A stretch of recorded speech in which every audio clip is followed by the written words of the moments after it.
सो अगर किसी के पास कोई भी कंप्लेंट है जहाँ पे आपको फील हो रहा है कि आपकी ऑर्गेनाइजेशन में आपके साथ सेक्सुअल हरासमेंट हो रहा है, वर्क प्लेस में कुछ भी ऐसा बिहेवियर हो रहा है जो आपके लिए ऑफेंसिव है, तो आप मेरे से कांटेक्ट कर सकते हैं।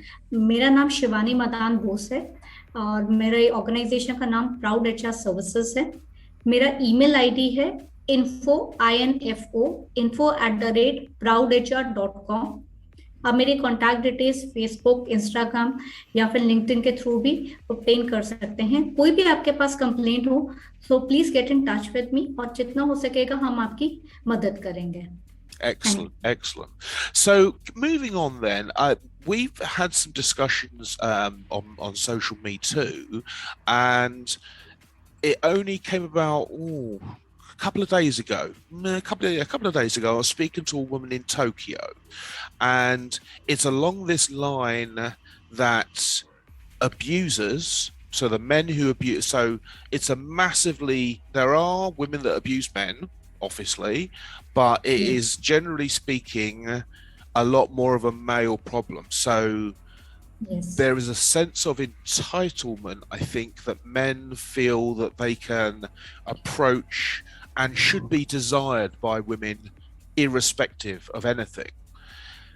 Correct. And the woman in Tokyo said, yeah, but a lot of these men are victims of abuse themselves because abused people often go on to abuse. And she talks about how boys and young men are raped and abused in sports and things like this. What's your view when you've dealt with these cases? What's your view? Do you know what the men, do you get into the psyche of the men, or is it just a process where they're out? Do you talk, is there a mediation at all? So we do generally talk to the men when the inquiry is going on. You would talk to the man as well, try and figure out his side of the story. Having said that, we just try and find out what actually happened based on the evidence available. So we do not really get beyond and try and understand the psyche, why he did it. But I have an experience in counseling and talking to these people. One thing I've seen is that anyone who is a harasser would do it either multiple number of times to the same woman or would do it largely to multiple number of women. So what they would do is they have a serial kind of behavior, so it becomes easy to handle such Yeah. cases because you have a lot of evidence. Once you start talking to one woman, there are at least five women who come up and say, okay, this is something that happened to me also. So Right. generating that Me Too movement. Yep. So that's something that I've observed. And like you spoke about, there's a lot of stereotyping. At least that's what I've observed in India. You would say that men don't cry. So when you come up with something like this, so that means whenever a man is in pain, he cannot open up his emotions because the No. moment he cries, he's considered, somewhere of his masculinity is questioned.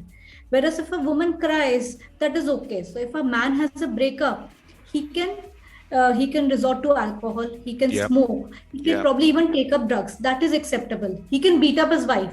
Yeah. That all is considered okay. But the moment he tries to open up his emotions, that's something that we don't allow a man to do, which opens a plethora of problems like drug abuse, like physical abuse.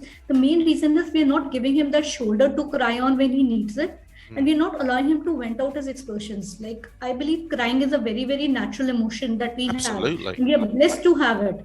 So vent out your feelings, but we don't allow that because our society is so much into this stereotyping that men are supposed to behave in certain way and women are supposed to behave in a certain way.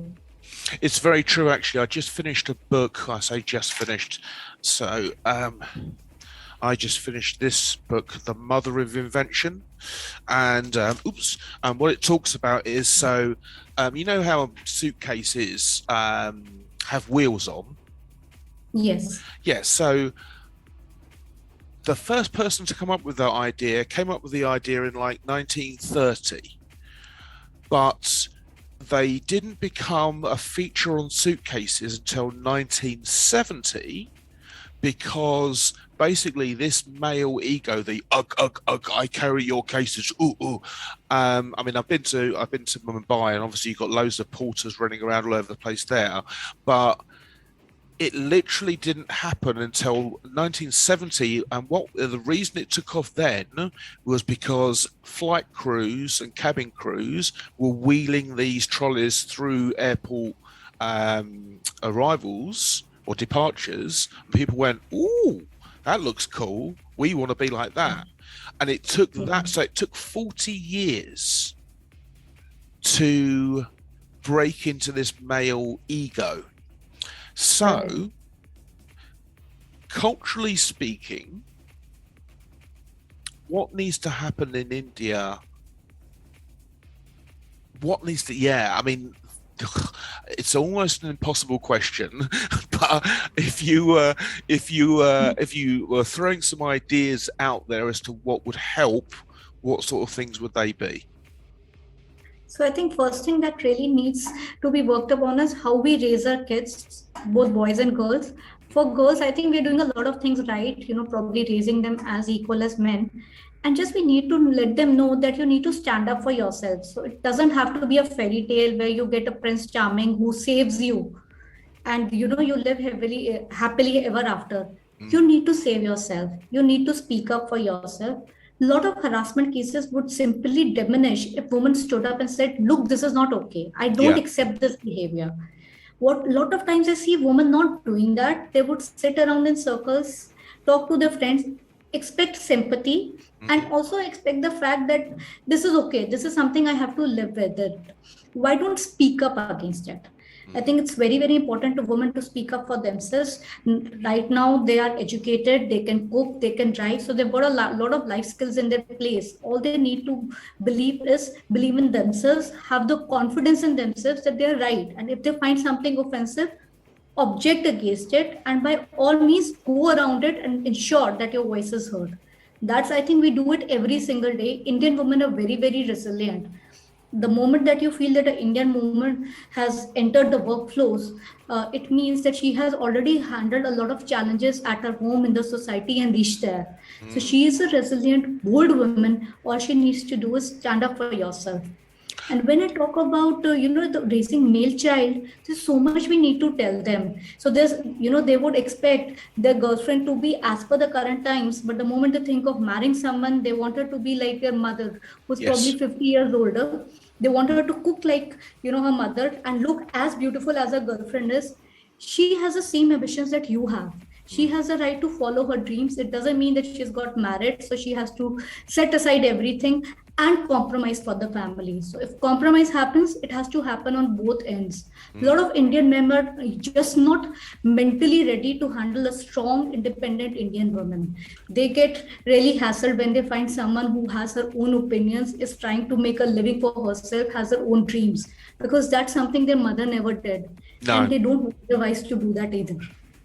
It's true, actually, because so I had this discussion last time we had a SocialMeToo recording, so I used to coach in primary schools, and in primary schools in the UK, about 35% are single parents, and of them, they're typically single mothers, not single fathers. And what happens, and I noticed, so not all, but too many men are raised with assumptions and expectations. And I noticed that the women, no matter what behavior led to their breakup, so men were horrible, violent, drug addicts, alcoholics, abusive to them or their children, and they were, forced into a situation where they had to leave, they had to get out.